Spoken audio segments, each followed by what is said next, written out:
सो हमने हमारे previous video lecture में देखा था कि कैपेसिटर के प्लेट्स के बीच में कितनी एनर्जी स्टोर हो सकती है।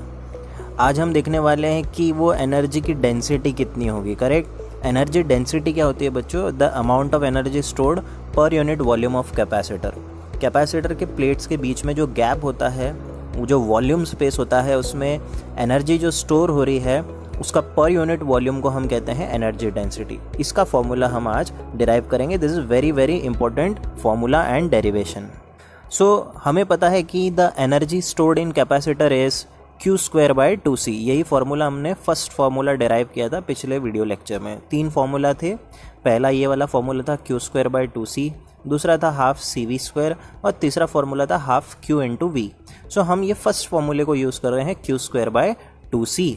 अब बच्चों पता है आपको कि Q is the charge stored on each plate of the capacitor. तो हमें पता है कि जो प्लेट है उसकी सरफेस चार्ज डेंसिटी होती है sigma, and sigma is nothing but charge per unit area of the plate. तो हम क्या करेंगे बच्चों, इस फॉर्मूला में जो कि ये Q वाला जो टर्म है, इस Q की जगह हम लिखेंगे we will replace Q as sigma into A। Correct. So ये फर्स्ट स्टेप रहेगा, we will replace Q as sigma into A।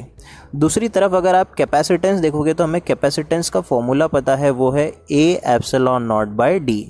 Correct. So ये दोनों को हम इन फॉर्मूला से रिप्लेस करेंगे। ध्यान से देखोगे आप तो हम कोशिश ये कर रहे हैं कि हमारे फॉर्मूला को कैपेसिटर के डायमेंशंस के टर्म्स में रिप्लेस करने की कोशिश कर रहे हैं।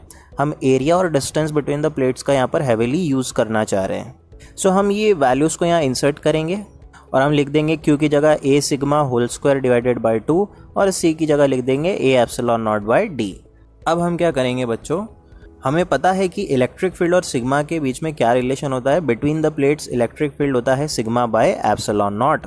सो हमारे इस फॉर्मूला में जो आपको ये सिग्मा का टर्म मिल रहा है, हम इस सिग्मा की जगह लिख देंगे एप्सिलॉन नॉट इंटू E।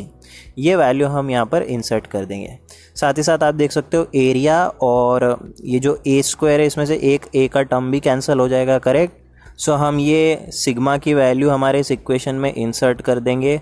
तो सिंप्लीफाई करोगे तो आपको एनर्जी का फॉर्मूला मिलेगा। हम यहाँ पर एनर्जी का मतलब पोटेंशियल एनर्जी है, तो हम उसे कैपिटल U से लिख रहे हैं। सो हमारा एनर्जी का फॉर्मूला हो जाएगा half epsilon not E² into A into D। Correct.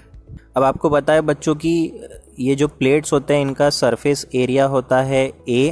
Correct. So this is your surface area A into the distance D। तो ये एरिया इंटू D का मतलब होता है volume between the plates of the capacitor. तो ये area into D हो गया आपका वॉल्यूम। इसे हम हमारे एनर्जी के डिनोमिनेटर में डाल देंगे तो आपको मिल जाएगा energy per unit volume.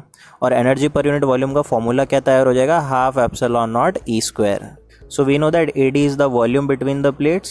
So energy density, which is energy per unit volume denoted by small u, will be given by half epsilon naught E²। This is a very important formula and very important derivation. Okay, हमारे आने वाले video lectures में हम कुछ numericals और problems discuss करने वाले हैं। Till then, stay tuned for the next video lecture.